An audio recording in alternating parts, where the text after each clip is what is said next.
girls, I'm Mrs. Taylor. Wouldn't it be cool if we could predict the future? Well, I have a friend who can help us do just that.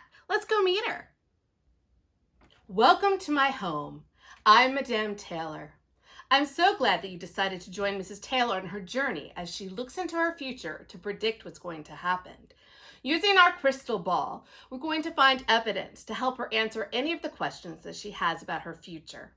Mrs. Taylor, what is your first question? Thanks so much for your help today, Madame. I'm really curious about my future.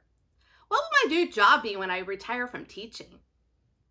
As I look into my crystal ball, I see lots of happy families. They are riding lots of rides together. I see parades. There's also a beautiful castle in the background. It looks like a lot of the people there are wearing mouse ears on their head. Do you recognize this person wearing mouse ears standing by the castle? Boys and girls, can you help me predict what my future is going to be when I retire from teaching? Think about the clues that Madame gave us when she looked into her crystal ball. That's right. I think the same thing. I think that I'm going to work at Disney World when I retire from teaching. Wow, I sure hope that dream comes true one day. Let's look closer at the crystal ball so we can see if making predictions help us become a better reader. Yes, I am sure. Wow, the crystal ball has never been so clear. All of you viewers have smiles on your faces and are reading books. It is clear to me that you will definitely be better readers if you remember to make predictions as you read. Let's start off by looking at some pictures to see if we can predict what's going to happen next. Take a moment to look at the picture and observe what is happening. Then you can use that as the evidence to help you figure out the prediction. Are you ready to begin? Well, let's go. What do you notice in this picture? That's right. I noticed that too. I noticed that the clouds are really dark. So what do you predict is going to happen next? That's right. A meteorologist and other people might think that it's going to rain after they see the dark clouds. So go grab your umbrella and get a rain jacket on because the rain is coming. Here's our next picture. We're going to predict two different things. First of all, let's predict what the setting of the picture is. And second of all, what will I do with the boogie board on the right-hand side of the picture? Here's a great graphic organizer that you can use anytime you're making predictions. On the left side, write your prediction. What's the setting?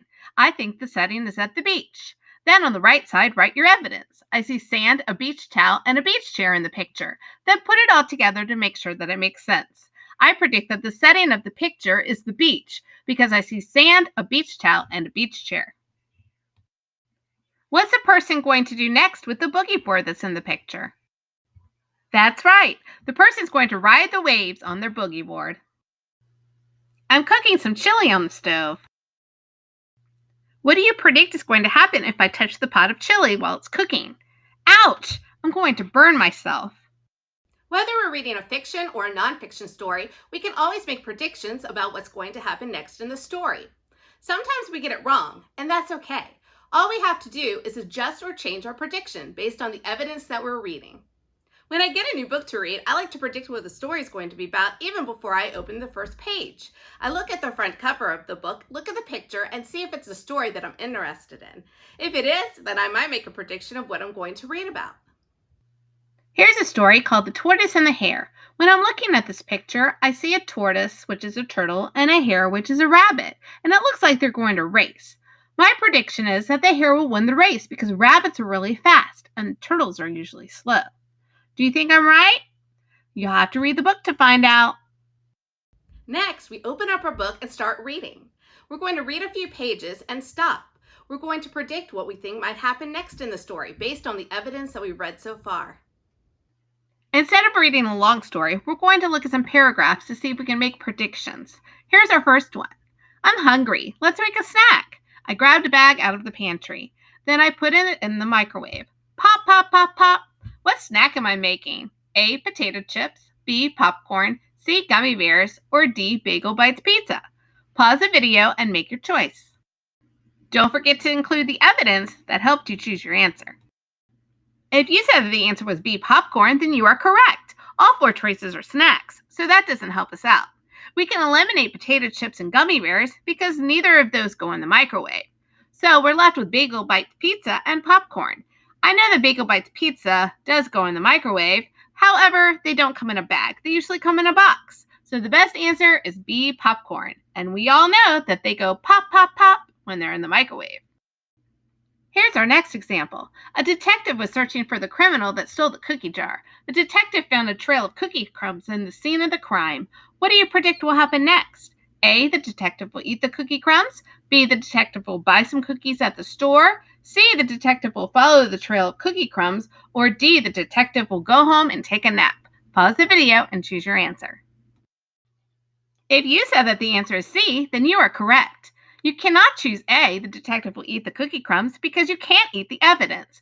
B says the detective will buy some cookies at the store, and D says the detective will go home and take a nap. You can't do either of those options. You're in the middle of a job. You can't leave the job until you solve the crime.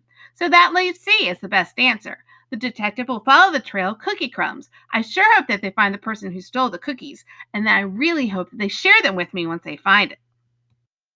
Here's our last example. It was a beautiful day outside. I was on a boat with my family. The fishing line was behind the boat. I felt a tug on the line. It was so hard to hold on to the fishing pole.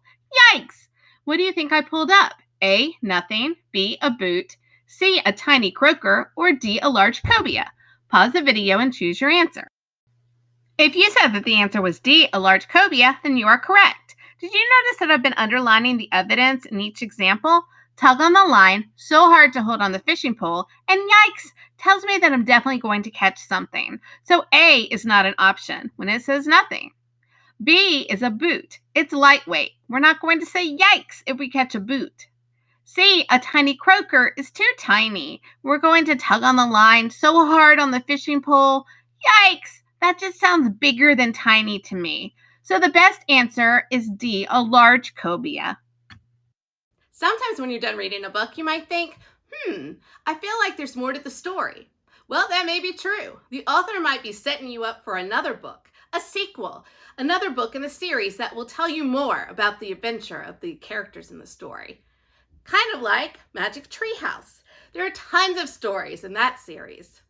All you have to do is look at the evidence at the end of the chapter and figure out, what might happen in the next book.